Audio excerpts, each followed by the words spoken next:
મિત્રો, ક્રિશા દલવાડી ચેનલમાં આપણું હાર્દિક સ્વાગત છે। આજે આપણે ધોરણ 6 કુતૂહલ એટલે કે વિજ્ઞાન શિક્ષણ અલંકાર સ્વજી પોથીનો અભ્યાસ કરીશું। આ પાઠ છે બીજો, સજીવ સૃષ્ટિમાં વિવિધતા। પ્રશ્ન નંબર 1, નીચે આપેલા ચિત્રોને ઓળખી કૌંસમાંથી તેમના નામ શોધીને લખો।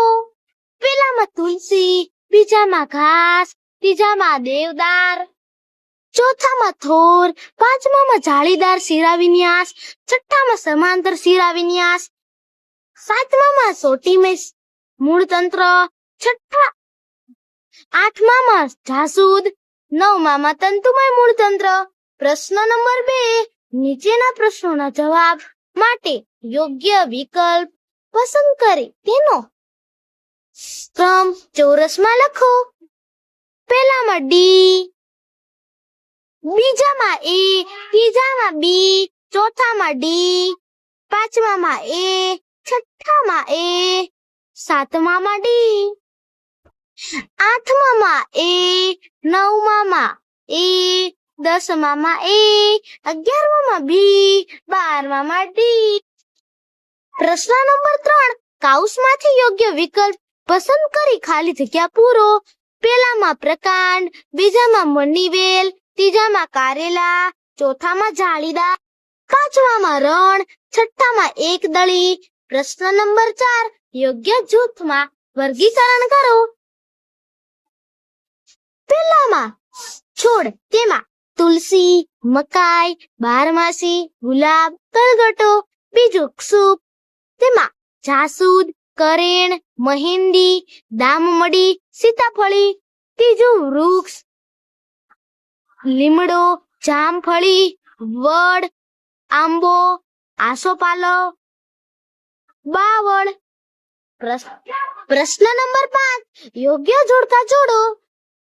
પહેલા જોડકામાં પહેલામાં બી, બીજામાં ડી, ત્રીજામાં એ, ચોથામાં સી।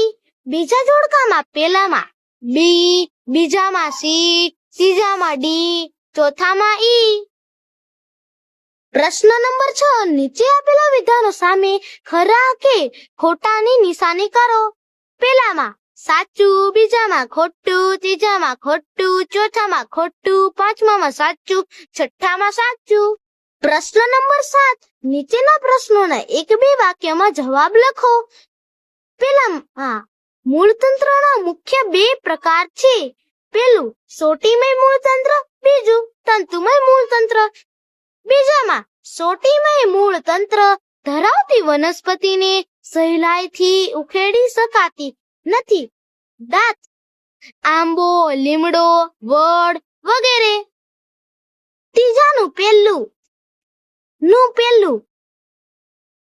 મૂળતંત્ર સામે તંતુમય, શીરા વિન્યાસ સામે સમાંતર।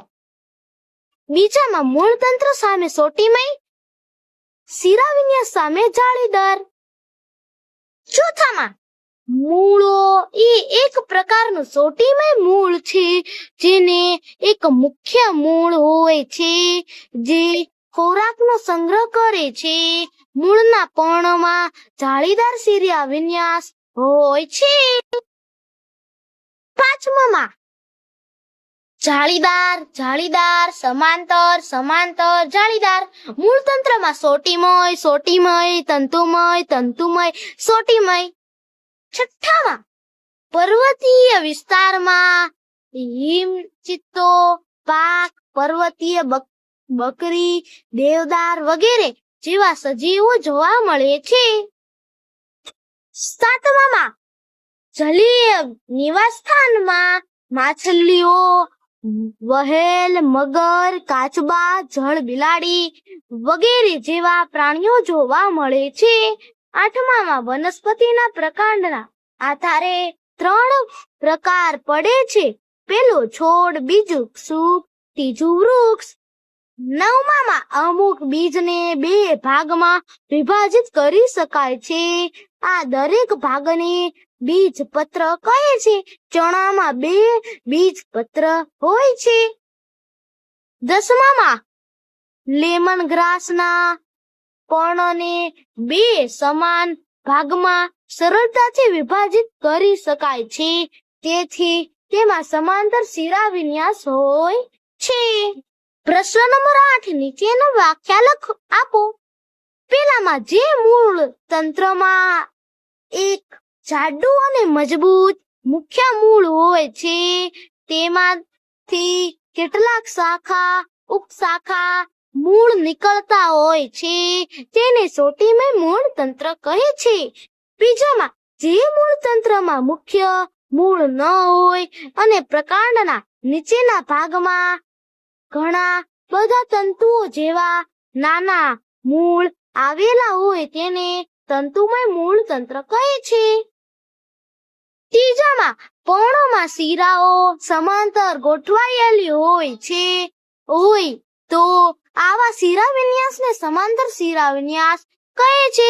ચોથામાં પર્ણોમાં શિરાઓ જાલાકાર ગોઠવાયેલી હોય તો આવા શિરા વિન્યાસને કહે છે. પાંચમામાં વનસ્પતિ અને પ્રાણીઓને કોઈ ચોક્કસ પ્રદેશમાં ટકી રહેવા માટે સક્ષમ બનાવતી વિશેષ લાક્ષણિકતાઓને અનુકૂલન કહે છે. છઠ્ઠામાં જે વિસ્તારમાં વનસ્પતિ અને પ્રાણીઓ જીવન જીવતા રહેતા હોય તેને નિવાસસ્થાન કહે છે. પ્રશ્ન નંબર 9 નીચેના પ્રશ્નોના ટૂંકમાં જવાબ લખો. તેમાં પહેલામાં કમાં ડોલ્ફિન વહેલ, ખમાં ઘોડો, ઘેટું, ખિસકોલી, અળસિયું. બીજામાં બચ્ચાને જન્મ આપનારમાં પેલામાં ગાય, ચામાચીડિયું, વહેલ. ઈંડા આપનારમાં વંદો, કબૂતર, કાચબો, માછલી, તીડ, ગરોળી. ત્રીજામાં કમાં ગુલાબ, જાસૂદ, ખમાં ઘઉં, મકાઈ. ચોથામાં પેલું તે નિવાસસ્થાનની ઊંચાઈ કેટલી છે. બીજું તે વનસ્પતિના પ્રકાંડનો રંગ કેવો છે. ત્રીજું ડાળીઓ જમીનને અડીને છે કે ઉપરથી છે વગેરે જેવા પ્રશ્નો પૂછી શકાય. પાંચમામાં બતકના પગ પહોળા જોડાયેલા પંજાવાળા હોય છે જે તેને પાણીમાં તરવામાં મદદ કરે છે, જ્યારે અન્ય પક્ષીના પગ મજબૂત અને લચીલા હોય છે, તેના પંજા જોડાયેલા હોતા નથી. બતકના પગ તેને પાણીમાં તરવામાં અને સંતુલન બનાવવામાં મદદ કરે છે. છઠ્ઠામાં જૈવ વિવિધતા એ પૃથ્વી પરના જીવન સ્વરૂપોની વિવિધતાનો ઉલ્લેખ કરે છે, જેમાં તમામ સજીવો, તેમની ક્રિયા પ્રતિક્રિયાઓ અને નિવાસસ્થાનનો સમાવેશ થાય છે. પ્રશ્ન નંબર 10 તફાવતના બે મુદ્દા લખો. તેમાં ભૂચર નિવાસસ્થાન માં પેલું જમીન પર રહેનારા પ્રાણીઓ અને વનસ્પતિઓ ભૂચર નિવાસસ્થાનમાં રહે છે એમ કહેવાય. તેમાં બીજું જંગલો, ઘાસના મેદાન, રણ વગેરે.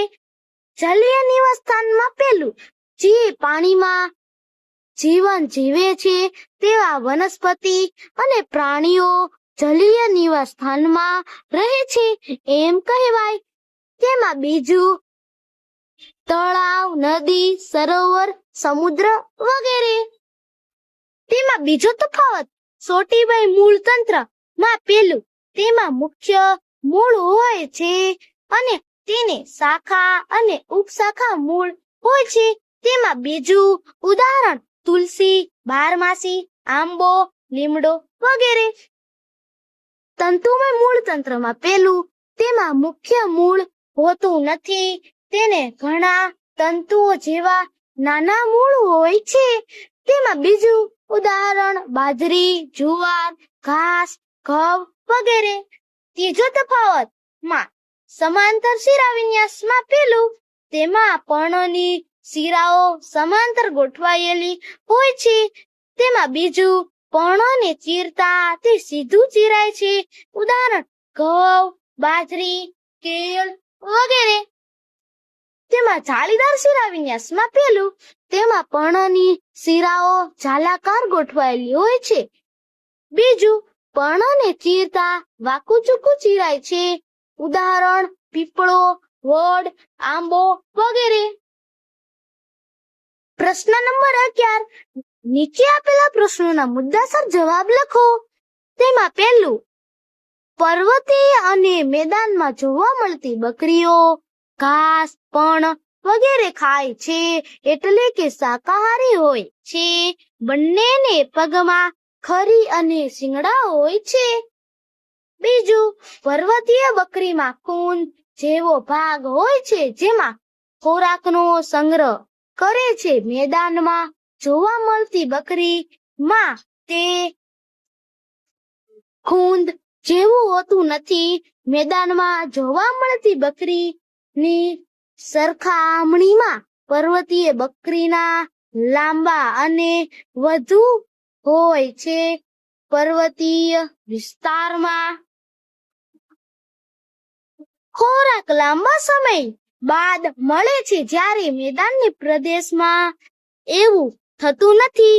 પર્વતીય વિસ્તારમાં ઠંડી વધારે હોય છે, તેથી ઠંડી સામે રક્ષણ મેળવવા લાંબા અને વધુ વાળ હોય છે, જ્યારે મેદાની પ્રદેશમાં તેની જરૂર પડતી નથી.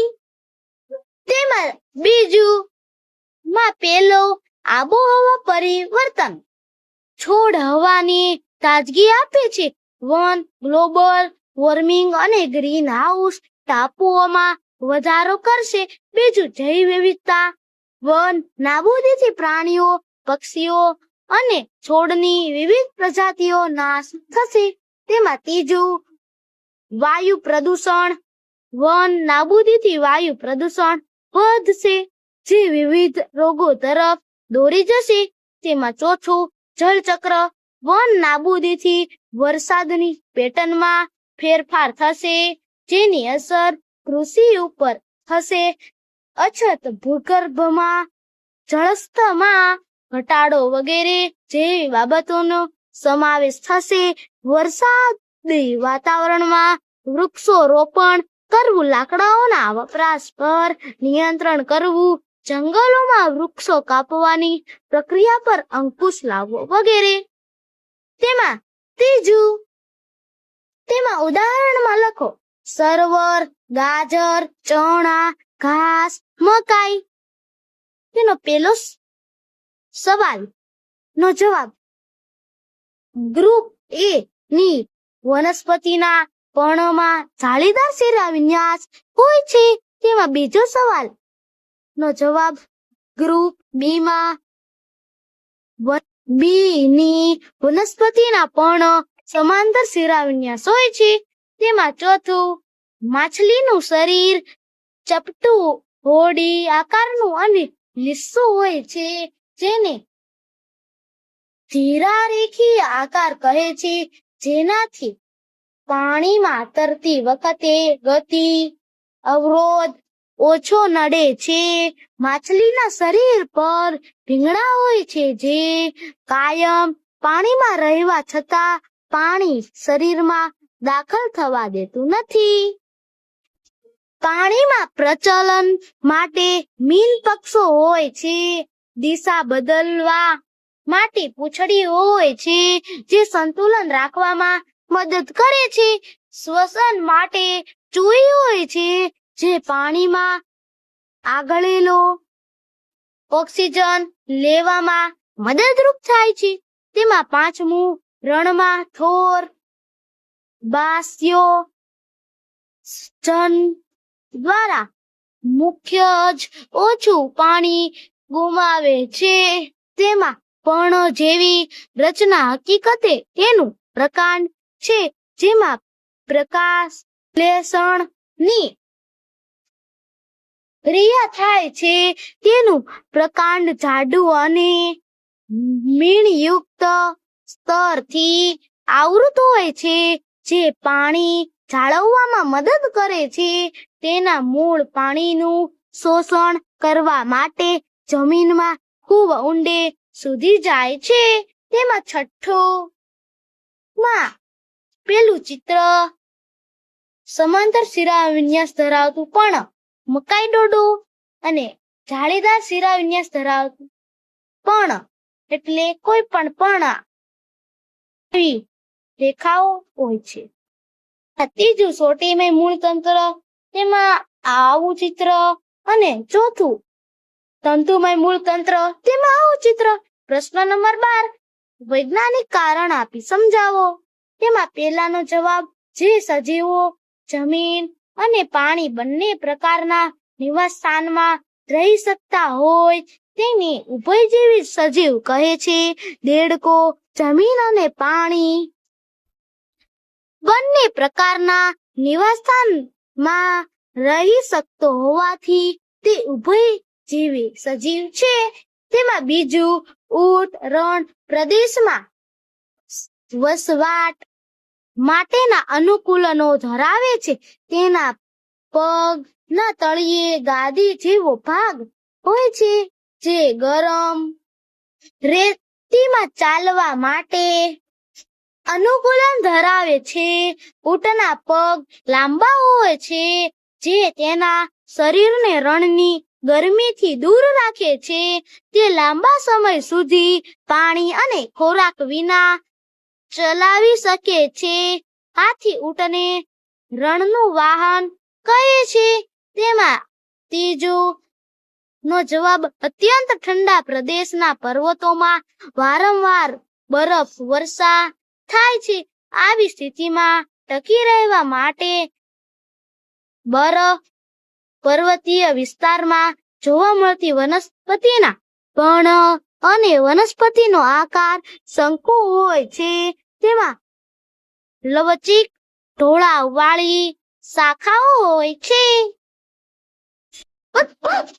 ચેપ્ટરના વિડીયો જોવા માટે મારા નિયમિત વિડીયો જોતા રહેજો અને બીજા મિત્રોને શેર કરજો, તેથી તે પણ અલંકાર સ્વજીવ પોથીનો વિડીયો જોઈ શકે.